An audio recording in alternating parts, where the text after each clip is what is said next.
고난이 계속 어려움이 여전히 계속되고 있는 거, 이런 문제들에 대해서 좀 속 시원하게 하나님의 뜻을 알고 싶다, 이런 뜻인데요. 네. 하나님은 사실 한 걸음 앞에 되어질 것만 정확히 가르쳐 주세요. 예. 사실 조금 더 멀리 될 일을 가르쳐 주시는 것이 우리에게는 궁금한 일이지만 네. 그러면 우리에게 더 해가 돼요. 예를 들어서 일주일 뒤에 될 일, 뭐 1년 뒤에 될 일을 알면 행복할까요? 아닐 것 같아요. 그럼 이제 자. 목사님은 어떻게 보면 어린 시절부터 누군가에 의해서, 어른들에 의해서 이제 목사를 좀 강요받았다고 치면, 네. 그럼 목사님은 정말 언제 어떻게 하나님을 좀 인격적으로 만나셨을까요? 저는 그런 마음으로 자랐기 때문에 네. 저 나름대로 생각해도 꽤 이제 성실하게 모범생답게 성장했던 것 같습니다. 네. 곁길로 갈 수도 없고 예. 저는 뭐 어릴 때부터 내가 목사가 돼야 될 사람이니까 아. 뭐 중학생 때나 고등학생 때나 모든 처신이 야. 목사다운 처신으로 그렇게 살아야만 했죠. 이게 이제 친구들이나 주변 사람들, 선생님들이 보기에는 예. 기특하고 또 모범생처럼 보였겠죠. 그렇죠. 그럴 수 있지. 그런데 저 스스로도 어느 순간에 나는 그래도 괜찮은 목사인 것 같아, 이런 생각이 들었었어요. 근데 이게 결정적으로 깨어진 것이 제가 군목으로 이제 입대를 하게 될 때예요. 예. 이제 목사 안수 받고 이제 바로 군목으로 입대를 하게 되는데 훈련을 받다가 이제 다리가 부러졌어요. 근데 제가 다리가 부러진 줄 모르고 고관절이 부러진 줄 모르고 예. 근육통인 줄 알고 통증이 너무 심한데 예. 근육통인 줄 알았어요. 예. 그래서 그걸 풀려면 또 오리걸음도 해야 되고 뭐 이래야 된다고 그래서 사실 상태를 굉장히 악화시킨 거죠. 아이고. 참 무시끄지했던 거예요. 그리고 군인병원에 이제 가서 후송을 갔는데 예.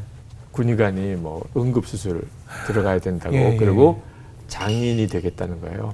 이제 수술을 아무리 잘해도 상태가 너무 안 좋아서 장애인이 될 수밖에 없겠다. 예.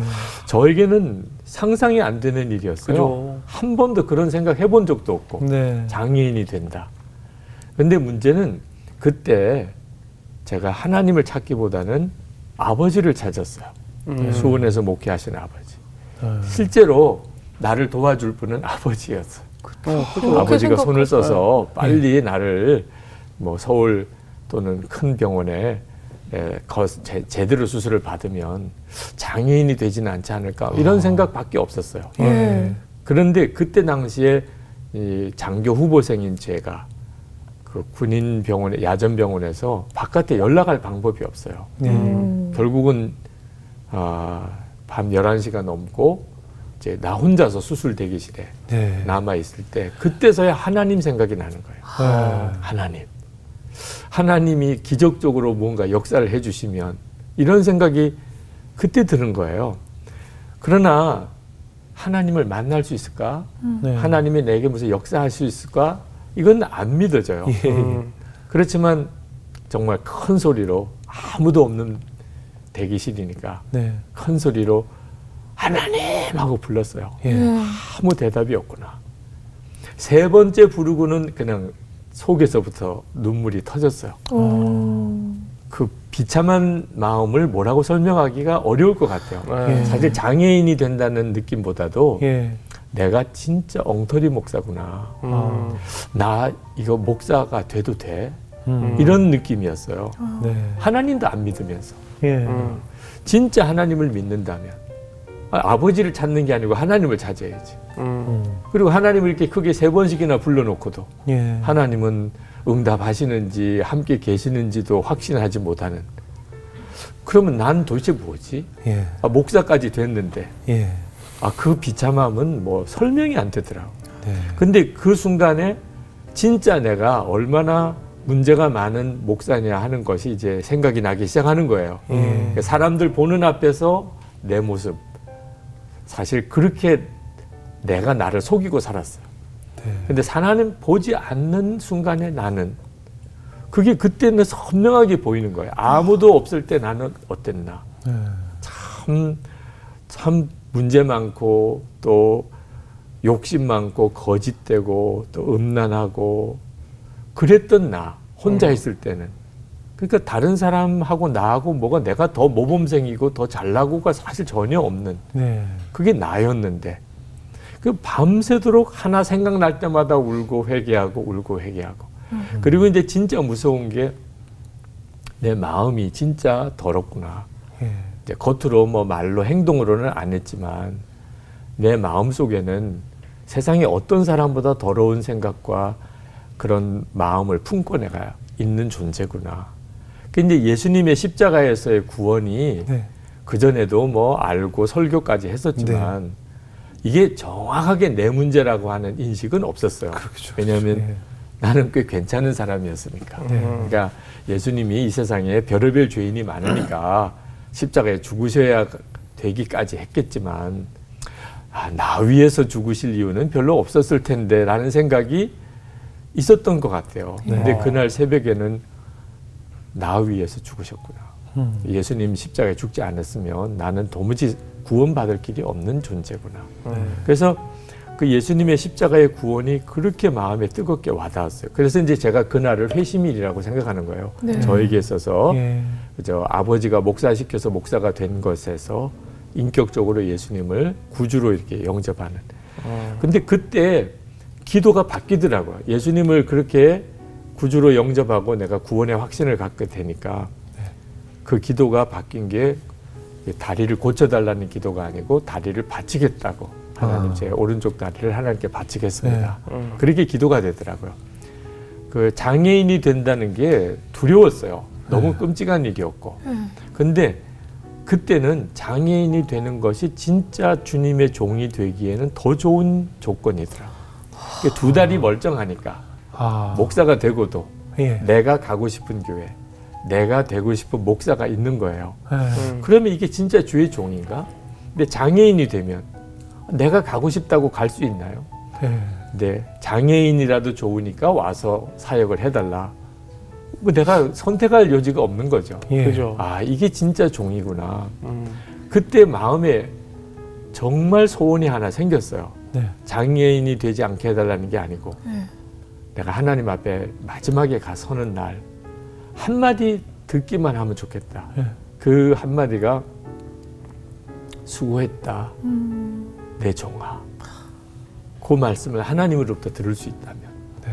그러면 그게 진짜 성공한 삶 아니겠나. 하나님이 나를 아시고 또 내 종이라고까지 이야기해 주셨다면 그게 이제 저의 마음에 이게 내가 평생에 하나님으로부터 받을 가장 큰 복이다. 그러니까 이제 뭐 장애인이 되냐 마냐 이건 문제도 안 되더라고요. 예. 근데 얼마나 기쁜지 예. 그게 이제 슬픈 기도가 아니고 눈물은 나는데 너무 기쁜 거예요. 예. 근데 참 감사한 건 그때 주님이 나와 함께 계신 것이 너무 믿어지는 겁니다. 지금 주님이 나와 이렇게 같이 계시다는 느낌. 예. 그 한 5시간 전이에요. 한 5시간 전에는 하나님이 어디 계신지 아버지만 내 기도 찾고. 들으시는지 전혀 알 수가 없었어요. 예. 물론 이제 군인 병원에서 3번이나 이제 대수술을 하면서 다리를 절개되지는 않았지만 예. 이제 제 인생 자체가 바뀐 거예요. 그래서 아버지가 목사 되라고 해서 목사가 된 게 아니고 예. 내가 하나님께 나를 드린 이제 헌신이 된 거죠. 그 후로 다리는 어떻게 치료가 잘 됐나요? 어떻게 되셨어요? 네, 뭐 일기예보 역할은 좀 해요. 날씨가 굳을 때는 좀 힘들다 이런 느낌이. 예. 그렇지만 장애가 있다거나 이렇게 되지 않고 예. 하나님이 그래도 제 사역을 이렇게 잘 마무리할 수 있는 때까지 건강을 지켜주셨습니다. 아, 그렇군요. 다행입니다. 그래도 참 이런 얘기를 실컷 들어놓고도 마음속에는 꽃길만 걷고 싶다 이런 생각이 드는데 또 목사님 말씀 들어보니까 그 돌짝밭을 걸었을 때 하나님을 정말 온전하게 만난 것 같은데 사모님께서 암 진단을 또 받으셨다고 하는데 그건 어떻게 된 얘기인가요? 저의 삶이 다 평탄한 것만은 아니라는 것, 뭐 어느 분도 마찬가지겠죠. 어떤 분은 목사님이니까 그렇게 예수님을 분명히 믿고 사실 수 있지. 우리는 너무 힘든 일이 많아요. 네. 그런 말씀하시는데 저 개인에게도 정말 힘들고 어려웠던 일들이 똑같이 계속 있었어요. 예. 제 아내가 암 수술을 받았었는데 그때가 제가 부흥회 때예요. 부흥회를 인도하고 있는 때인데 아내로부터 전화가 왔습니다. 예. 건강검진을 했어요. 그것도 뭐 우리가 하고 싶어서 한 게 아니고 교회에서 이제 나이가 40이 넘으니까 네네. 건강검진 해야 된다. 그래서 이제 억지로 우리를 이제 건강검진 받게 했는데 네. 뭐 특별히 아픈 데가 없으니까 네. 뭐 결과도 뭐 특별할 걸 없을 거라고 생각하고 저는 이제 부흥회 일정에 따라 부흥회를 가고 결과 보러 이제 제 아내가 갔었는데 네. 암인 겁니다. 어. 암 진단을 받고 이제 병원 그 로비로 이렇게 나왔는데 움직일 수가 없더래요. 그냥 다리에 힘이 하나도 없어서. 근데 이제 저에게는 알려는 줘야 될 것 같아서 예. 전화를 했는데 제가 부흥에 들어가기 한 30분 전이에요. 예. 설교 이제 들어가기 전에 목사님 방에 있는데 전화가 왔더라고요. 그래서 웬일이냐고 그랬더니 여보 나 암이래요. 갑자기 그냥 모든 게 다 정지 상태. 정지화면이셨네요. 이거 어떻게 내가 당장 가야 될 것 같아요. 아내에게. 예. 지금 그런 진단 받고 있는 아내에게 옆에서 뭐라고 위로라도 해주거나 뭐 옆에 있어라도 줘야 되지 않냐. 근데 30분 뒤에는 이제 설교를 하러 올라가야 돼요.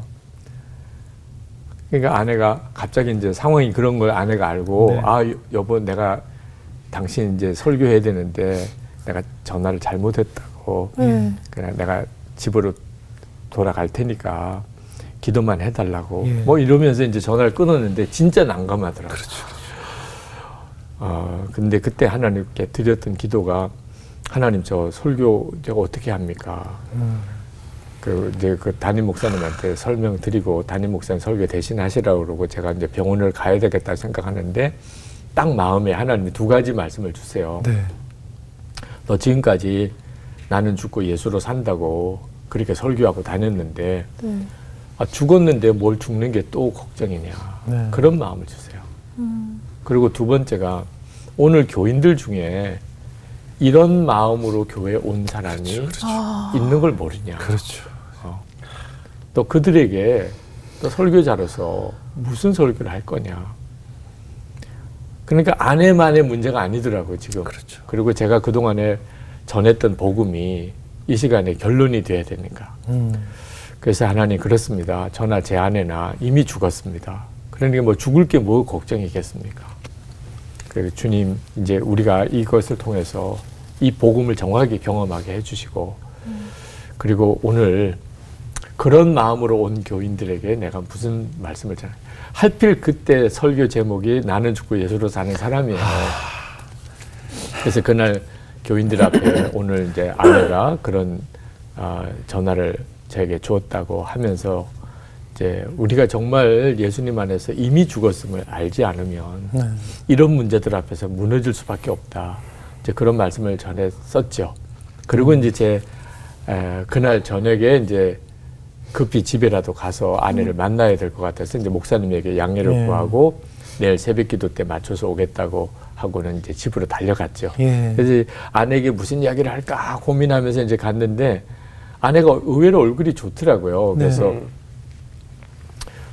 괜찮으냐고 그랬더니 이제 집에 오는 이제 전철 안에서는 너무너무 마음이 슬프더래요. 이렇게 죽는 건가. 그렇죠. 또 남편 목회는 어떻게 해야 되냐. 딸 둘은 또 어떡하나. 그렇죠. 뭐 별의별 생각이 다 들더래요.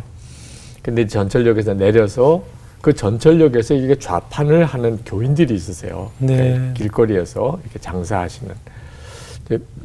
그분들을 보니까 내가 언제 이분들을 또 만날지도 모르는데 그래서 이제 그분들하고 같이 거기서 이제 기도하고 신방도 하는 시간을 가지면서 갑자기 영적으로 많이 회복이 됐다고 해요. 그리고 이제 택시를 타고 집으로 들어오는데 택시 운전기사한테 전도를 해야 되겠다는 마음이 들더래요. 그래서 이제 기사님 예수 믿으시나요? 그랬더니 엄청 화를 내더래요. 이제 그렇게 전도하는 사람들 때문에 좀 시달리기도 했던 것 같고. 그래서 기사님 미안해요. 그런데 제가 지금 암 진단을 받고 오는 길이에요. 병원에서 제가 암이라고 하는 진단을 받았어요. 그랬더니 기사가 막 화를 내다가 조용해지더래요. 그런데 기사님을 보니까 꼭 예수 믿으시라고 권해드리고 싶어요. 제가 언제 뭐 또 만날 시간도 없을 것 같고 그리고 이렇게 처음 만나지만 사람이 죽음으로 끝나는 게 아닌데 이러니까 이제 기사님이 운전하고 가면서 조용히 잘 들으시더래. 그리고 이제 집에까지 와서 자기도 교회 가겠다고 뭐 이제 이렇게 이야기를 하고 집으로 이렇게 올라오는데 너무 마음이 편안해지고 좋더라. 그래서 이제 하나님이 진짜 나는 죽고 예수로 사는 정말 실제적인 경험을 그 사건을 통해서 우리에게 주셨구나. 그리고 이제 그 암 수술 받기까지 저희 내외를 진짜 죽은 건가, 그리고 정말 예수님으로 사는 건가 하는 문제에 대해서 네. 정면으로 직면하게 하시고, 예. 그리고 이제 안에 수술을 받은 것을 통해서 저희들 안에 확증도 주시고 네. 그랬었죠. 예. 그러니까 이건 뭐 저 개인의 이야기뿐만 아닐 거예요. 많은 그럼요. 성도들의 간증이에요. 그럼요. 그래서 앞으로 어떤 어려운 일을 만나도 네. 너무 성급하게 속단하지 않게 되기를. 이것 때문에 나는 끝이야, 이렇게 생각하지 않기를. 그렇죠. 하나님은 문제보다 훨씬 크신 분이시죠. 그렇죠. 그래서 주님의 인도하심을 정말 받기만 하면 된다는 것. 그럼요. 사모님 건강은 많이 회복되셨나 모르겠네요. 그 암 수술 이후로 오히려 예전보다도 더 건강해졌어요. 예. 그래서 네. 하나님의 은혜 가운데 사역을 네. 잘 감당을 해오고 예. 있고, 또 그런 결론을 내리게 하셨기 때문에 지금은 저보다도 더 많은 분들한테 네. 하나님의 은혜의 통로로 쓰임 받나 봐요.